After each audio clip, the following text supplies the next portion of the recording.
Good evening and welcome. I'm Chris Parnell. Reporting from Moscow. Tbilisi. Times Square. May your dreams be your only boundaries in life.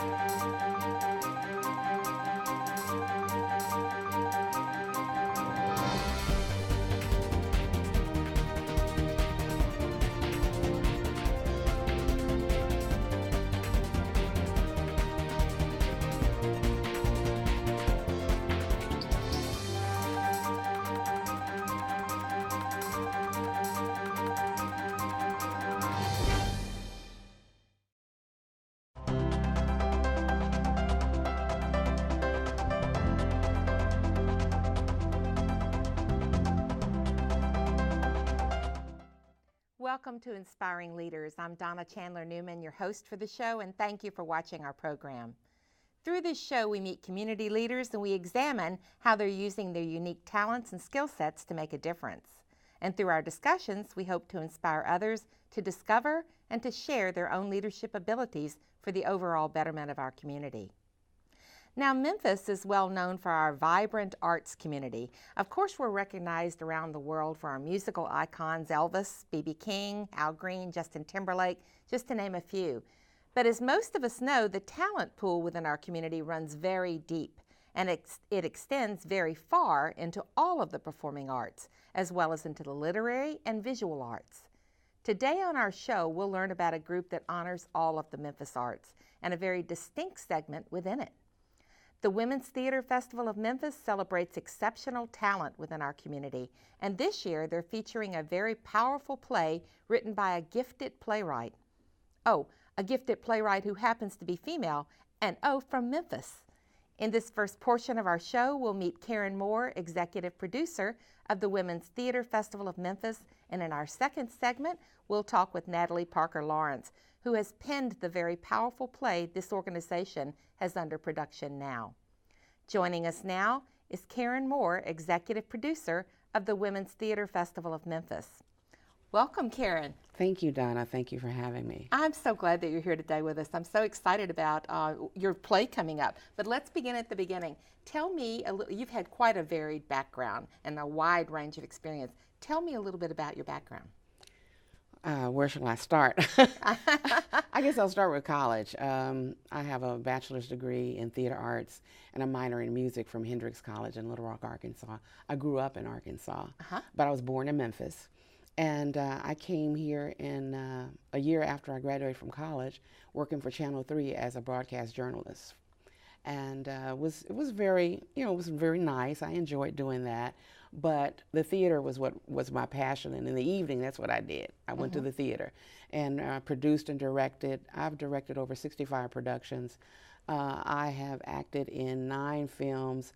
I've made 8 albums, and I can't think of, I've done quite a bit of varied amount of things. So broadcast journalism, a singer, an actress, all of that, huh? Absolutely. Oh my goodness I studied gracious. opera in college, and so I would go around singing arias, and I've just done quite a bit of things. And not just Memphis, if I'm not mistaken, didn't you do a number of things overseas as well? Absolutely. My husband was a vocalist for the Navy band and the NATO band, and we went to Europe, lived there for 11 years, and I performed. I made all of my films I made were in Italy and in Italian.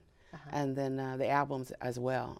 I sang with Italian pop artists. I remember when you first told me that, I remember saying, well, do you speak Italian? And yes, of course you do, right? I do. And you told a funny story about your daughter at one point, too, who, when she went to college, she ran into someone that had seen you in film? Absolutely, yes. She met an Italian student, and she was saying that she had lived in Italy and that her mom was an actress. And he said, well, what was the name of your mom? And she told him, and then he said, well, name some of the films that she was in. And she named Il Conte Max. And he said, was she the one? And she said, yes. And then she said, well, that's a catchphrase in Italy. That's funny. That came from that movie. Everybody says that line in the movie.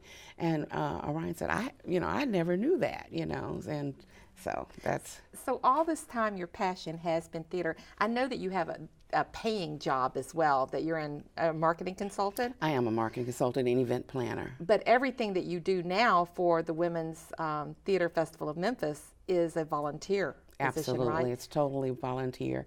I've been the executive producer, and I'm also one of the founders since we began in 2012. Now, tell me about the birth of the Women's Theater Festival of Memphis. Okay. Well, every other year I would come to America and visit one of my lifelong friends, Ruby O'Gray, and we would attend the National Black Theater Festival in Winston-Salem, North Carolina. And with the last festival that I attended when I lived in Italy, she said to me, wouldn't it be great if Memphis had a festival like this?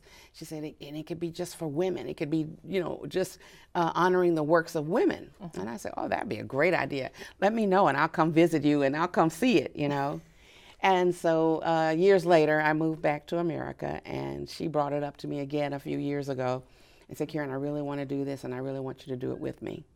And she said, so, would you? And I did, so that's How many years ago was this? I would say 2010, 2011. And so you got it ready for a year. When was your first festival? 2012. Oh, my gosh. We celebrate every festival with the Ganyeka Awards. Ganyeka is a Greek word for women. And basically, we celebrate women who have contributed to the world of theater. And we chose one man for every year. We'll have a man. The first year we honored Jackie with I've drawn a blank. Jackie with Playhouse on the Square. Right. Jackie Nichols. Yeah. And then an iconic figure in Memphis. Very much so. And but we also sad point, we honored Marguerite Piazza, and she died that day. Oh, my gosh. So she wasn't able to come and get her award that night. But she knew. She knew. But anyway, it was really wonderful because we've honored all these people who've dedicated their lives to theater.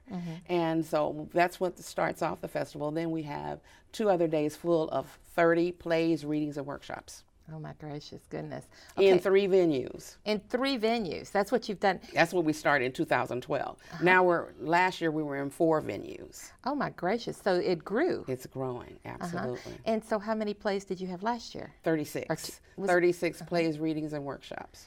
And so until now, it's been every other year. It was 2012 and then 14, right? Right. And so next year will be our 3rd one, 2016. So as you get ready to fund the festival itself, you have various ways of doing that. How do you fund the festival? Well, the majority of money has come from grants. We do a lot of grant writing, but we also have a really good sponsor in FedEx. They believe and support what we do. They support women, and so they've been a very adamant and consistent sponsor. They're good as to well Memphis. as the Tennessee Arts Commission. This year, Arts Memphis has come on board, and they've been very supportive. And who else? I think that's it.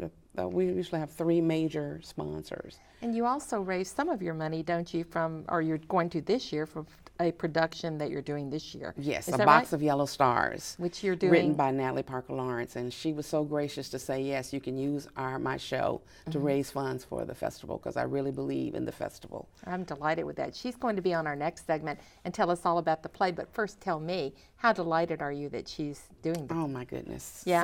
So much so. Her show, we've chosen her plays 2 years in a row. Really? For readings. But after this last show, and it was, standing room only, and it was so poignant and so, it was so inspirational that we decided we have got to do it, and we want to do it in a full production form, not just a reading. Yeah, so. Well, and you know what? I was there last year. It was very powerful, even though they weren't all in costumes and all the rest. So it was quite nice. It really was. Yeah. I enjoyed being there. So we were so excited. We have Kathy Hager as a set designer. We have Ruby O'Gray as a director. We have Mandy Heath. Yes, one of the founders. And we have Mandy Heath, who's a lighting designer, and Sharonda Johnson, stage manager. It's going to be a great show. Now tell me the dates for the show. November 13th through the 22nd, Friday, Saturday, and Sunday. It's six performances, and Friday, Saturday, and Sunday the following. We also have 2 talkback sessions that have been scheduled on the November the 15th and the 20th. The one on the 20th is going to be conducted by Facing Ourselves and Our History. And the one on the 15th is going to be conducted by Floridia Jackson, who is the director of Memphis Servant Leadership. Ah, okay. And so those will be exciting. Very exciting. And then on the 22nd, we, during the run of the show, we have an art exhibit by a young student named Betsy Rose Besser. And her works are about social justice. Her paintings are about social justice. So that'll be in the lobby of during the whole run of the show. Now, so you basically have touched on the performing arts, the literary arts, and the visual arts, all 3 within this one festival, or this one segment that you're doing to raise money for the full festival next year. Yes. Okay, so why do you think it's important? One of the things you had shared with me, why do you think it's important that women have their own festival? Well, only 20% of the theater artists are women, only 20%. But 69% of the ticket buyers are women. Theater ticket buyers are women. 63% of the audience that attends theater are women.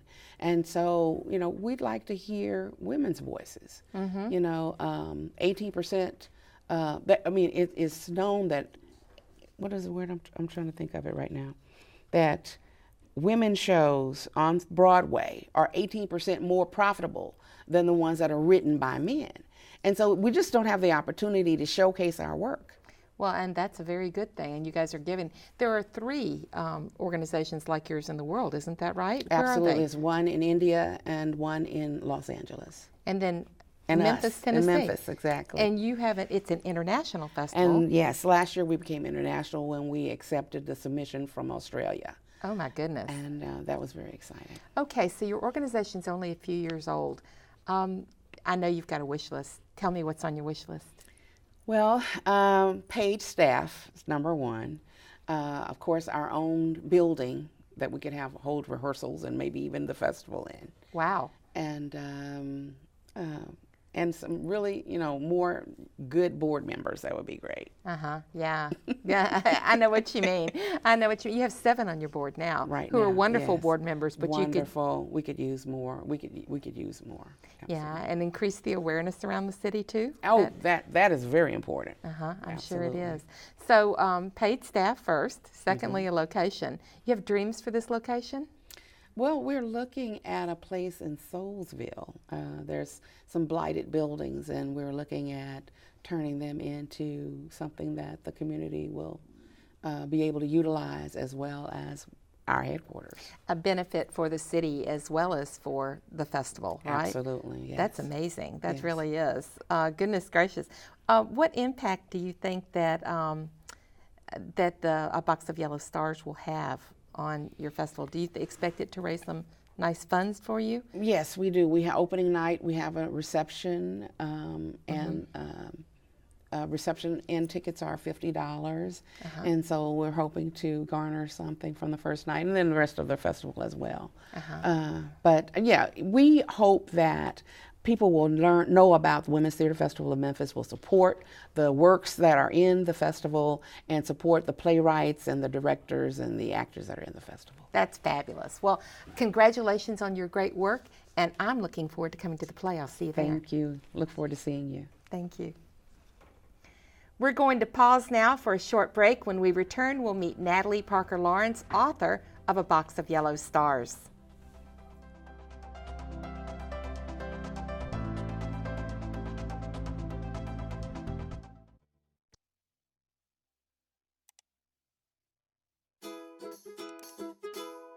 GHS-TV has a new website. You can now view any of our shows on our new media pages. Or check out the latest Wake Up Germantown or Red Devil postgame.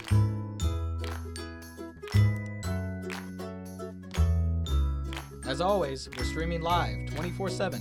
Just visit ghstv.org today.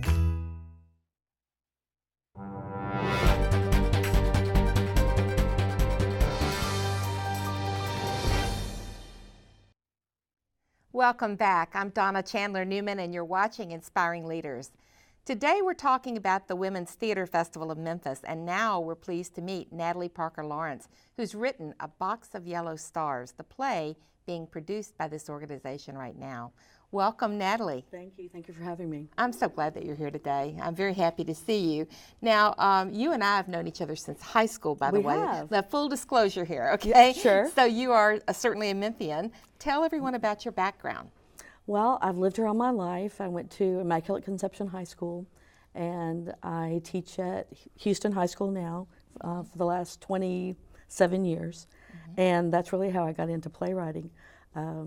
But I live in Midtown.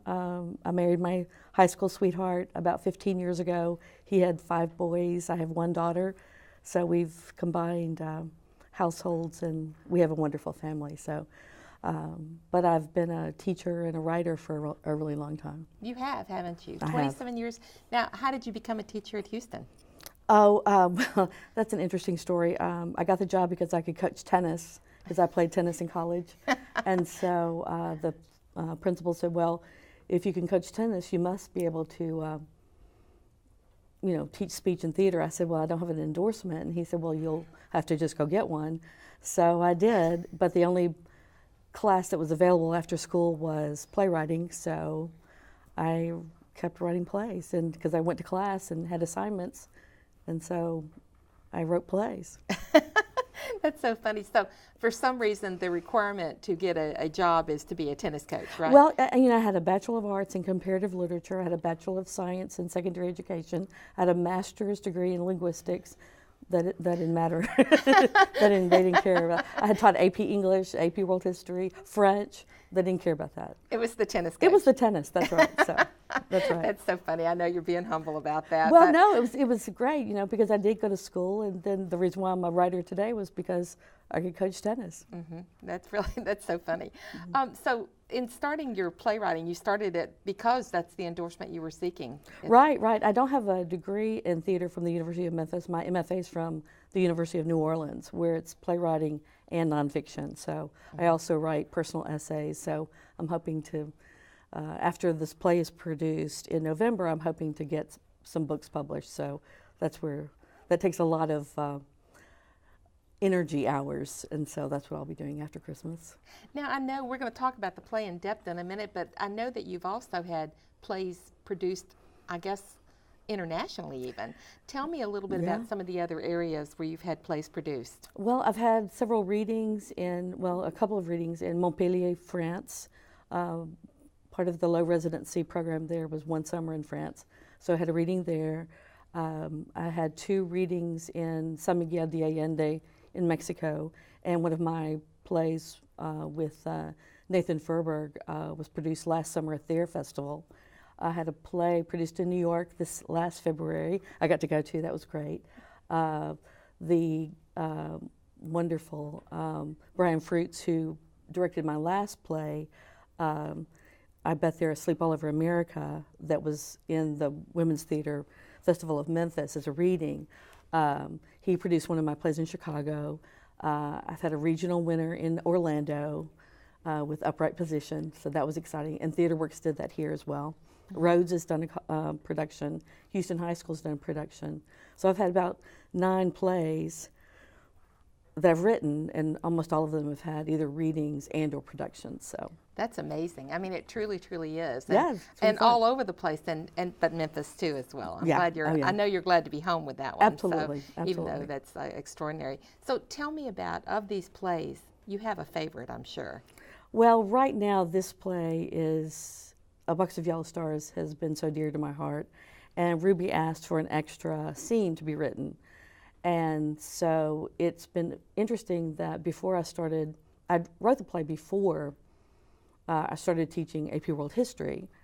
And so I wrote the play. Then since I've taught history, then we've made some changes to make it more historically accurate. And then she asked for another scene that I thought was was absolutely important, but then it ties to the modern times as well. So it's not just about World War II or the Holocaust. It's about the responsibility of people to others since that time, what we could do today. Oh, so it makes it relevant today as well as. Absolutely. I see. What was the inspiration for this play? Oh, well, one of my theater students, since I, got my endorsement, I could teach theater all day. One of my theater students said that she was going to be absent and had to go to South Carolina for a funeral. And I said, oh, I'm so sorry. So she's gone from school, she comes back, and I said, how was everything? And she goes, well, you would really like the story of my uncle. He had gone to Europe 15 times during World War II, married 15 women, Jewish women, who were destined for the concentration camps, and married them, came back to the United States, one at a time, came back, divorced them all, went back, and thereby saving all these people. So I said, oh my gosh, at the funeral, did the wives show up? And she said, well, we really have no way of knowing. And we both, put our heads together and said, wouldn't that make a great play? So the play opens at a funeral of this real man, but I don't even remember who the student was. But this is based on true events. The play opens at his funeral, and I've made the wives start showing up. That's an amazing concept. I know I was there for the reading that you did last in 2014, and it was an amazing reading, even without the costumes and all the rest of it. I can't wait to see. Yeah, the play Lorraine itself. Cotton directed that one. Yes, it was really, really wonderful. It was, and absolutely a packed house. Yeah. So we're looking for a great production. How long have they been in rehearsals? Oh, I think since summer. So I think, and she had auditioned for the cast, I think back in May. So they've known they're going to be part of this great. It's a great ensemble cast. It really is. It is, and you've enjoyed. Tell me this: what is your involvement as the playwright after it goes into production like this? Oh, that's such a good question. The first day of playwriting class is that every director will ignore everything you've ever written down on paper. So I've been really lucky because Ruby and I have gotten to be friends since the first time we've worked together for the Women's Theater Festival of Memphis. So I really trust her. I really, really trust her with my work. And so most of our conversations or communication has been by email because she'll ask me questions. So, and I appreciate that. A lot of directors, again, just totally ignore what playwrights do. But I've been lucky in my experience. Directors are, they honor your work, and I'm glad for that. It doesn't always happen, but she's wonderful to work with. I haven't seen a full rehearsal yet, but I hope to. So you do watch it now. I guess it's kind of like watching your baby go to prom. It's like giving your baby away. Oh. A newborn baby. Here, have my baby, and Dress and her. raise it. Yeah. Oh my goodness, that must be something. You'd really have to trust the director. Absolutely, wouldn't you? sure. Yeah, and the director has to actually respect the playwright. That's a good relationship. And the actors have to respect the director, and there has to be that wonderful. It's a team effort. I think people think that film and theater, or even TV, it's done by magic, but there's a lot of hard work. I mean, this is really hard work. Well, a team effort. You're absolutely right. It doesn't come together magically. No, you're right about that. No. There's still a relevant message, as you were saying earlier, in A Box of Yellow Stars. Talk a little bit about that message now. Even though I think that people are not very aware of how many opportunities they have to be brave, especially against horrible things. I think that's what the play is about, in that who gets to be brave and who has to practice that, and what happens when people are not brave. But the women in the play try to share their bravery with the people who've come after them. So it's not just saving 15 women, it's everyone who comes after them as well. And so if those people don't listen to stories, and we don't remember the atrocities of the past, then I think we've lost not only a generation of people, but a generation of stories, and we don't learn very much. So the play's about not listening, because one of the mothers in the play, she's trying to tell her daughter about these stories, and she's not listening, and because she didn't have to live through atrocities. She's just the mother of someone who did. And so I think even though it's about Holocaust survivors, and there's of course lots of history within the piece as well, but it's about how if we get too far, even if we get too far away from the events themselves, we still have to remember what led up to those bad things. And if we let bad things happen, because it's just at the beginning of things, or it doesn't seem so important, but I think they can, cascade into something really, really awful. History has told us that if we can catch it at the very beginning, then we might be able to prevent some really bad things. Not gracious. I wonder how long it'll take us to do that with 9/11. Yeah, just and so many things on our everyday level. So. Yeah, exactly. That's amazing. Okay, so in our time remaining, tell me about the first few days. I know there's an opening reception. Yes. That is to benefit? Immaculate Conception. They're building a new theater building, and so there's 3 of us who went to IC. Ruby's granddaughter went to IC. The set designer, Kathy Haga, she's from IC. I went to IC. My mother did. I mean, we have so many, and they've been really good community people with the Women's Theater Festival of Memphis. So many of our classmates are coming that night, and I think the talk back will be fun with, again, lots of different people from the community. So. Well, I will be there that night, and I'm Thank so looking you. forward to it. I think it's going to be great. Thank you I'm so excited. much for Thank your you for excellent letting work. me come. Thank you so much for your excellent work. Thank you for being here. I'm excited. I Thank really you. am. And thank you for being with us today for Inspiring Leaders. We appreciate our guest on today's show, Karen Moore of the Women's Theater Festival of Memphis, and Natalie Parker Lawrence, playwright for A Box of Yellow Stars. Now, I've surely enjoyed hearing about the very excellent work this organization does, and I do hope you're planning to come and join me in seeing the production of A Box of Yellow Stars, playing at Theater Works Memphis with opening night on November 13th. Thank you once more for watching our show. If you're interested in the air dates of Inspiring Leaders or for our station's complete programming guide, you can visit GHS-TV.org, where we're streaming live 24 hours a day. You can keep up with GHS-TV by visiting our website. We hope you'll like us on Facebook and follow us on Twitter. Thank you for joining us, and be sure and watch our show, Inspiring Leaders, again next month.